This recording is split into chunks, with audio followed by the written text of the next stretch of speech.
মালাকুল মউত উপদেশ নিয়ে আমার দুয়ারে আসবে, আপনার দুয়ারে আসবে। আল্লাহ উপদেশ দিয়ে পাঠাইবে, ইযহাব ইলা আবদি ওয়া আবদাতি ফুলান, অমুক বান্দা বান্দির কাছে যাও, ওয়া সাল্লিম আলাই, যে আমার সালাম বলো আর বলো ইন্নী উরিদু আন আযুরাহু, বলো আমি তার সাক্ষাৎ করতে চাই বিধায় তোমাকে পাঠাইছি। তারপরে বলবে ইযহাব বি আহসানি সূরা, তুমি সুন্দর রূপ নিয়ে যাবে। কত মানুষই তো এখানে আছে, বাংলাদেশে কত হাজারো লোক আছে রূপের পিছে পড়া বিষের বোতল টকটকায় পানির মতো গিলা ফেলছে, ঠিক না? হ্যাঁ, তো আল্লাহ বলতেছে মালাকুল মউতকে বলবে তুমি সুন্দর রূপ নিয়ে যাবে। আমিল মুআমালাতা উম্মিল হানুন, দয়াবতী মার মতো ব্যবহার করবে, কঠোর ব্যবহার করবে না। আখরিজ রুহাহু কামা ইয়াখরাজু শারাতু মিনাল আজিজ, আটার থেকে যেরকম চুল বাহির করে এরকম সহজভাবে বাহির করবে।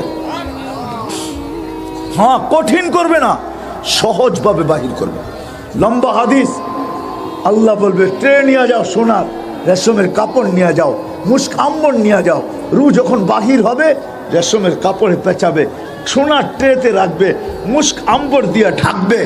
তারপরে আল্লাহ বলবে ফেরেশতাদেরকে বলবে জমিন থেকে আরশ পর্যন্ত 2 লাইনে প্রটোকলের জন্য দাঁড়ায় যাও। রুকে প্রটোকল দিবে, হাতের উপর দিয়ে গড়াইতে গড়াইতে যাবে। যার হাতেই যাবে সে চিৎকার দিবে মারহাবাম বিক, মারহাবাম বিক, মারহাবা বুশরা লাক, সুসংবাদ তোর জন্য। হাতের উপর দিয়ে গড়াইতে গড়াইতে যাবে, রু আরশের নিচে পৌঁছবে, যে সেজদায় পড়বে। তা আল্লাহ বলবে জাররাবতু ওয়াজাদতু কামা আরাদতু, পরীক্ষা করছিলাম, যেরকম চাইছি এরকম পাইছি। জাফি ইল্লিগিন, ইল্লিগিনে রাখা দাও হাত্তা ইয়াসুরুনি কুদুমা ওয়া আশিয়া, যেন সকাল বিকাল আমার দর্শন লাভ করতে পারে। কেমন হবে? সকালে দেখবে, বিকালে দেখবে। কাকে দেখবে? কাকে? কাকে দেখবে? আল্লাহকে। আল্লাহ, আল্লাহকে। সামান্য দুনিয়ার বড় ব্যক্তির সান্নিধ্য পাইলে হায় জমিন পাঁচ জমিনে লাগে না, ঠিক না? সকাল বিকাল কাকে দেখবে? আল্লাহ। জমিনে লাশ পড়া থাকবে, আল্লাহ ফেরেশতাদেরকে বলবে গাসসিলু ক্বাবলা আন ইউগাসসালু, দুনিয়ার মানুষ গোসল দেখা না দেখ তোমরা দিয়া ফেলো। কাফফিনু ক্বাবলা আন ইউকাফফানু, দুনিয়ার মানুষ কাফন পড়াক আর না পড়াক তোমরা জান্নাতের কাফন পড়ায় দাও। সাল্লু ক্বাবলা আন ইউসাল্লু, দুনিয়ার মানুষ জানাজা পড়ুক আর না পড়ুক তোমরা পড়া ফেলো। কুমু সুফু, যে টিম আসবে টিম, ওই টিমকে বলবে, টিমকে। এক হাদিসে তো আছে যারা সূরা ইখলাসকে মহব্বত করে আর সদা সর্বদা সূরা ইখলাস পড়ে মহব্বতের সাথে, এদের জানাজায় 70,000 ফেরেশতা শরীক হবে। হ্যাঁ, 70,000। যেরকম চোখে কপাল উঠে দিছে, আমাদেরকে দিছে না? কয়েকটা জানাজায় চোখে কপাল উঠে দিছে না? দেয় নাই? নাম বলবো? মানুষ কোত্থেকে আসছে, ঠিক না? আরে কোত্থেকে আসছে? এটি ফেরেশতা আসছে, মানুষ আসে নাই। তুমি দেখছো গ্রামের থেকে আসতেছে, তুমি দেখছো গ্রামের থেকে আসতেছে, তুমি দেখতেছো সিএনজির থেকে আসতেছে। তুমি যদি ডাইরেক্ট দেখতা নামতে, তাহলে তো তুমিই থাকতা না, তুমিও শেষ হয়ে যেতা, তুমি সইতে পারতো না। তোমাকে সওয়ানের জন্য এইভাবে আনা হয়েছে। যদি ডাইরেক্ট নামতে দেখো ডাইরেক্ট, তাহলে তো তোমারও কাহিনী শেষ, ঠিক না? হ্যাঁ, তুমি আবার রিপোর্ট করবা, তোমার কাহিনী শেষ। নামুক না একটা, ঠিক না? সাহাবার সয়ে গেছে, আমরা সয়ে যাবো? কি কন? কি কন? যদি সকালে দেখেন যে বাংলাদেশের আকাশ দিয়া কয়েকটা গোড়া, কয়েকজন পাগড়িওয়ালা, কয়েকটা জান্ডা লয়া 2-3টা চক্কর দিছে, তাহলে কাহিনী আমাকে এমনি শেষ, ঠিক না? কি কন? আল্লাহ তো করে পারি না, গ্রামের থেকে আই না। আমরা ভাবছি এটি গ্রামের থেকে আসছে, না, এটি তো 70,000 আকাশ থেকে নামারই ওয়াদা আছে। হ্যাঁ, তারপরে তো জুবাইর আল আনসারীর নামাজের জানাজার ভিতরে কম হয়েছে, আমি ভাবি কম হয়েছে, আরো বেশি হওয়ার কথা ছিল। ওই ব্যক্তি তো জীবন ভরি কুল হু আল্লাহর পিছে দিয়া দিছে, ঠিক না? আল্লাহর তৌহিদ বয়ান করতে করতে দিয়া দিছে, ঠিক না? কি বলেন? হ্যাঁ হ্যাঁ, তাবলীগ আলারা তো তৌহিদই কয়, ঠিক না? লা ইলাহা ইল্লাল্লাহ, কার কাছ থেকে কিছু হয় না, যা কিছু হয় কি আল্লাহর কাছ থেকে। ওর জানা যায় তো কয়েক লক্ষ আসার কথা এমনি, আপনারা দেখায় না, দেখলে তো সাইজ। তো যেটা বুঝাইতেছিলাম, আল্লাহ ফেরেশতাদেরকে বলে জানাজা পড়া ফেলো, কুমু সুফুফান ইলা কবরিহি ওয়াস্তাকবিলুহু, কবর পর্যন্ত লাইন ধরা দাঁড়াও, আমার বন্দার শরীরকে স্বাগত জানাও। কবরের পাশে যখন নিয়ে যাবে তো ওটা আগেই শোনায় দিছি, কবর কানে কানে শোনাবে, ইদান উহাব্বিলু লাকা বাতনি খদরা, তোমার জন্য আমার পেটকে সবুজ শ্যামল করা হবে। তারপরে যখন লাশ রাখতে যাবে, উপর থেকে আল্লাহ বলবে ফাফরিশ ফিরাশাম মিনাল জান্নাহ কাইলা ইয়াকা জাসাদা আবদি আলা তুরাব, খবরদার যদি মাটিতে লাগলো জান্নাতের বিছানা আগেই বিছা। এটার নাম হলো ইজ্জত, এটার নাম হলো সম্মান, এটার নাম হলো কি? ইজ্জত। এটার নাম হলো সম্মান, এটার নাম হলো পরিচয়, এটার নাম হলো পরিচিতি, এটার নাম পরিচয়, পরিচিতি। এটার জন্যই ছোট্ট জীবনটাকে করতে হবে। এটার জন্যই মুহাম্মদুর রাসূলুল্লাহ সাল্লাল্লাহু আলাইহি ওয়াসাল্লাম আসছেন, যে সারাটা জীবন আমাদের জন্য দিয়া গেছেন, কোনো ক্ষেত্র ছাড়েন নাই। যেই ক্ষেত্রে আমাদেরকে বলছেন, না বলতেছেন না বলবেন, সারা জীবন চোখের পানি ছড়াইছেন আমাদের জন্য। যদিও আফসোস আজকে যুবকরা মুহাম্মদুর রাসূলুল্লাহকে চিনে না। তোমাদের জন্য কাঁদতে কাঁদতে চলে গেছেন। মদিনা মুনাওয়ারা এসেই দোয়া করছেন, আল্লাহ মদিনার যুবকদেরকে আমাকে দিয়া দেন। তারপরে আল্লাহ রসুল বলছে নুসিরতু বিশ-শাবাব, আল্লাহ মদিনার যুবকদেরকে আমার হাতে উঠাইয়া দিয়া দিয়েছেন। তোমাদের জন্য আল্লাহ রসুল দোয়া করছেন। দুনিয়ার যেই প্রান্তে যুবক থাকুক, আল্লাহ রসুল দোয়া করছে যুবকদের জন্য। খাস দোয়া আছে আল্লাহ রসুলের, সমগ্রের জন্য দোয়া করছে। ওই জীবন গড়ার জন্যই মুহাম্মদুর রাসূলুল্লাহ সাল্লাল্লাহু আলাইহি ওয়াসাল্লামকে আল্লাহ পাঠাইছেন, যে আরো সে যে আমাদেরকে ভোলেন নাই, যে মৃত্যু লগ্নে আমাদেরকে ভোলেন নাই, যে কবর থেকে উঠেও আমাদেরকে বলবেন না। কবর থেকে উঠবে আমাদের কথা চিৎকার দিতে দিতে উঠবেন, কিয়ামতের মাঠেও আমাদেরকে বলবেন না। আমরা যদিও নবীকে ভুলে গেছি, আমরা যদিও নবীকে ভুলে গেছি, নবী আমাদেরকে কোথাও বলেন নাই, কোথাও বলেন নাই। ওই রেওয়ায়ত আমি আনতে চাই না, এখন লম্বা হয়ে যাবে। কোথাও বলেন নাই, আমরা ভুলে গেছি। আমাদের মতো নিমক হারাম নাই, অকৃতজ্ঞ নাই, আমাদের মতো নিমক হারাম অকৃতজ্ঞ নাই। আমরা অকৃতজ্ঞ, আমরা নিমক হারাম, আমরা নবীকে ভুলে গেছি। হায় হায়, আজকে দেখলে বোঝা যায় না মুহাম্মদী কিনা। এই জন্য দরখাস্ত তোমাদের কাছে, যদি জীবন গড়তে হয় তাহলে মুহাম্মদুর রাসূলুল্লাহর গোলাম হইতে হবে। এই জন্য আমি তোমাদের ফেসবুক এগুলার বিরুদ্ধে না, মেধা ফেসবুক হোয়াটসঅ্যাপ ইমো ভাইবার এটার বিরুদ্ধে না, আমি তোমাদেরকে দিক দেখাইতে চাইতেছি। আসো, তোমাদের মেধা, তোমাদের শিক্ষা, তোমাদের দীক্ষা, তোমাদের সব কিছু মুহাম্মদুর রাসূলুল্লাহকে চিনার পিছনে লাগাও, মুহাম্মদুর রাসূলুল্লাহকে মানুষের কাছে পরিচিত করার জন্য লাগাও। মুহাম্মদুর রাসূলুল্লাহর গোলাম হয়ে যাও, আল্লাহ রসুলের গোলাম, আল্লাহ রসুলের গোলাম হয়ে যাও। আল্লাহ রসুল কোনো ক্ষেত্রে ছাড়ে নাই, আমাদের জন্য চোখের পানি ঝরান নাই। আরও সে জয়াপন্ত চোখের পানি ঝরাইছেন। আল্লাহকে বলছে, আল্লাহ কাইফা তুদাইয়ু হাদিল উম্মাহ বাইনাল কারীমি ওয়ার রহিম, শুরুতে আপনি, শেষে আমি, আমার উম্মত জাহান্নামে চলে যাবে, আমি মনকে বুঝাইতে পারবো না। আল্লাহ বলছে কসসামতুল কিয়ামাতা কিসমাইন, কিয়ামতকে দুই ভাগে ভাগ করছি। সাল তোতা শাফি তুশাফা, আপনি চাবেন আমি দিব, আপনি সুপারিশ করবেন আমি কবুল করব।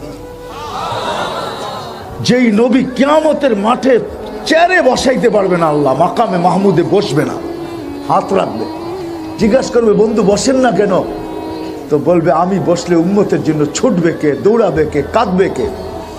একবার মিজান, একবার পুলসিরাত, একবার হাউজে কাউসার। ওই নবী মুহাম্মদুর রাসূলুল্লাহ জীবন বানানোর জন্য যদি আমার কথা বুঝে আইসা থাকে, তাহলে আজকে ওয়াদা করি জীবন গড়া যেতে হবে, কাটায় গেলে চলবে না। যে গড়া যাবে গরিব থেকে গরিব বাদশাহ হয়ে যাবে। আর যদি বাদশার থেকে বাদশাহ জীবন না গড়ে, তাহলে ফকির হয়ে যাবে, ফকির।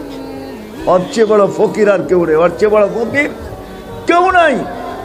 ওইখানে কোনো পরিচয় চলবে না, না বাপের পরিচয় চলবে। এই জন্য কোরআন আমাদেরকে বুঝেইছেন। আমি মাঝে মাঝে বলি, যদি সম্পর্ক চলতো সম্পর্কই যদি আল্লাহর কাছে বিষয় হইতো, তাহলে আসিয়া কোনোদিন জান্নাতে যাওয়ার উপযোগী হইতো না। আসিয়াকে ফেরাউনের স্ত্রী, ঠিক না? ফেরাউন কি বুজুর্গ মানুষ? হ্যাঁ, কে কাফের? না না, ফেরাউন হলো আনা রব্বুকুমুল আলা, আমি তোমাদের খোদারও বাবা। আপনি নাউজুবিল্লাহ পড়েন কি লেখা? হ্যাঁ, আমাদের পত্রিকারাও তো লেখে গডফাদার। গডফাদার মানে কি? গড মানে কি? কি ছাগল? হ্যাঁ, যদি কোন গড অর্থ ছাগল মাইনা নিলাম। ফাদার মানে বাবা, ছাগলের বাবা, ঠিক না? কি ছাগলের ছাগলের ছাগলের বাবারা ধরা ছোঁয়ার বাইরে, ঠিক না? লেখে না গডফাদাররা ধরা ছোঁয়ার কি বাইরে। গডফাদার মানে কি? গড যদি আল্লাহ হয়, ফাদার মানে কি? কি বাবা, ঠিক না? তো হইল কি আল্লাহর বাবা, ঠিক না? তো ওইখানে তো নাউজুবিল্লাহ পড়েন না, এনে বললেন কেন? আমাদের পত্রিকা তো লেখে গডফাদার ধরা ছোঁয়ার বাইরে। ওনারা বলে হুজুররা তো ইংরাজি জানে না, ঠিক না? হ্যাঁ, এই জন্য মাইরা দিছে, ঠিক না? দেখেন না, কথা কওয়ার সময় অনেক সময় ছোটবেলার কাহিনী মনে করছে। মাদ্রাসায় পড়তাম তো চিটাগাং যাইতেছি, তো আমার সামনে আগে তো ট্রেনে আমনা সামনা সিট হয় না, এদিকে সিট এদিকে সিট, সামনাসামনি বয়। তো একজনে বয়ে বয়ে, ছোট ছিলাম তো, দুষ্টও ছিলাম, একজনে কথার ভিতরেই বাংলা কয় আবার একটু ইংলিশ কয়, ঠিক না? দেখেন না, অনেকে কয় না এরকম। তো একটু পরে মেজাজটা খারাপ হয়েছে। ঢাকা বড় হয়েছি তো, বিটলাও তো ছিলাম, ঠিক না? তো মজা যেমন খারাপ হয়েছে, শুরু করছি একটু পরে আরবি। যা কয় আরবিতে উত্তর দেই। ফার্সি, তখন ফার্সি পারতাম খুব, উর্দু। তো কয় হুজুর কি বাংলা কইতে পারেন না? তো আমি কি একটা ভাষা চাই নাই এরকম ফটফট করেন? আমি তো 4-5টা একাধারে জানি। হ্যাঁ, একটা চাই নেই তো আপনি এরকম ফটফট করেন, ঠিক না? আমরা তো 4-5টা জানি, ঠিক না? কি হ্যাঁ, কোত্থেকে জানি কই চলে গেলাম, ঠিক না? কি বলতেছিলাম জানি, কোন দিকে চলে গেলাম। গডফাদার, ঠিক না? হুজুররা তো ইংরেজি জানে না, ঠিক না? তো পত্রিকায় সমানে লিখতেছে গডফাদার। আপনারা ফেরাউন আর আল্লাহর বাবা বলছি, তো আপনারা নাউজুবিল্লাহ বলে উঠছেন, ঠিক না? আমাদের পত্রিকায় তো অহরহ লেখে গডফাদার, ঠিক না? এটার অর্থ কি? আল্লাহর আল্লাহর আল্লাহর বাবা। তুমি কি আল্লাহর বাবা স্বীকার করো? আজকে স্বাধীনতা দিছে, ঠিক না? আসো আসো, দিন আসবে। হ্যাঁ হ্যাঁ, বিনোদন জান্নাতেও আছে, এটা জানেন? কি বিনোদন জান্নাতে আছে জানেন? শত বিনোদন আছে, বিনোদনের ভিতরে একটা এটাও আছে, অফিল জান্নাতি আরবাতু আবাব। জান্নাতে 4টা গেট আছে, প্রত্যেক জান্নাতে থাকবে বাবুন ইউকালু লাহু বাবুস সালাম, একটা দরজা থাকবে যেটাকে বাবে সালাম বলে। আল্লাহকে দেখতে চাইলে ওইটা খুলবে, আল্লাহকে দেখবে, আর আল্লাহর সাথে কথা বলবে তর্জমান ছাড়া। দেখবে যখন তো আল্লাহও সালাম দিবে, সেও সালাম দিবে, আল্লাহ জবাব দিবে। আল্লাহ জিজ্ঞেস করে, বান্দা কেমন আছোস? ইউকালু বাবুস সালাম। আরেকটা দরজা থাকবে বাবুন ইয়াদখুলুনা ফিহি হুরুল আইন।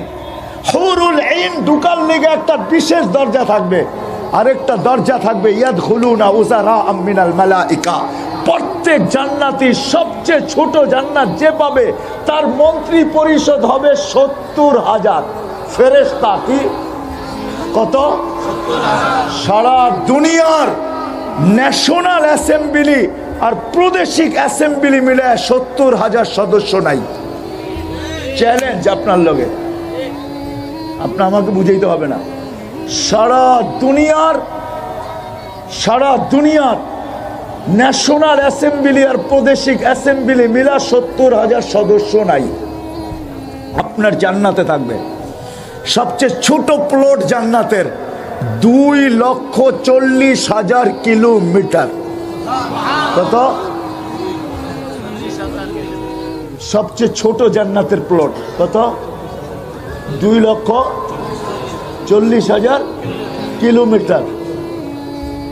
এক জান্নাতি মনে উঠলো, এই জন্য বলতেছি, এক জান্নাতির আল্লাহ বলবে চা কি চাস, বাধ্য করবে, ও কব কি চামু, আমার বুঝে আসে না কি চাম। তা আল্লাহ বাধ্য করবে, চা তোর মনের ভিতরে আসবে। আল্লাহ দুনিয়াটা যেদিন বানাইছেন আর যেদিন ধ্বংস করছেন, এর মধ্যখানে দুনিয়া আলারা যতটুকু এটারে সাজাইছে আর উন্নতি করছে, পুরাটা আমার একলা দিয়ে দেন। কি এটার ভিতরে কানাডা থাকবে, আমেরিকা থাকবে, সব থাকবে। ও ভাববে আমি অনেক চেয়ে ফেলছি। তো আল্লাহ বলবে, ওই হাক, তোর বিনাশ হোক। মা সালতানি আল্লাযী লাকা হাক্কুন, তুই যতটুক পাও না এতটুকু তো চাস না, বেকুব। এটা চাইছস কি? এটা তো প্রত্যেকের জান্নাতে থাকবে। কি হিসাবে? জাদুঘর হিসাবে। জাদুঘর প্রত্যেকের জান্নাতে থাকবে। কি এই আমাদের দুনিয়াটা প্রত্যেকের জান্নাতে, যেদিন থেকে তৈরি হয়েছে যেদিন শেষ হবে, প্রত্যেকের দুনিয়ার জান্নাতের মধ্যখানে এটা জাদুঘর হিসাবে থাকবে। কি হিসাবে? কি মাঝে মাঝে দেখেন জাদুঘরে যায় নওয়াবরা পানি পান করছে কাঠের পেয়ালায়। কি কি আমার ছেলেরা নিয়ে গেছি, তো আমি বলতেছি এটা কি? তো আমি বলছি নওয়াবরা পান করছে। ছি, এটা দিয়ে পান করে কেমনে? আর চেয়ে কত দামি তো আমাকে ঘরে আছে, ঠিক না? যাতে আপনি ছি করতে পারেন। ছি যে কিয়ের লিগা কি হারাইলো, কিয়ের লিগা একটা বুঝতে তো হবে আপনাকে। আপনি পাইলেন কি, হারাইলেন কি, ঠিক না? এটা রাখবে আর বলবে ছি কিয়ের লিগা কি হারাইলো। তা আল্লাহ বলে, বেকুব চাইলি কি, যা তোরে এটাও দিলাম, নতুন আরো 10 গুণ দিলাম, নতুন আরো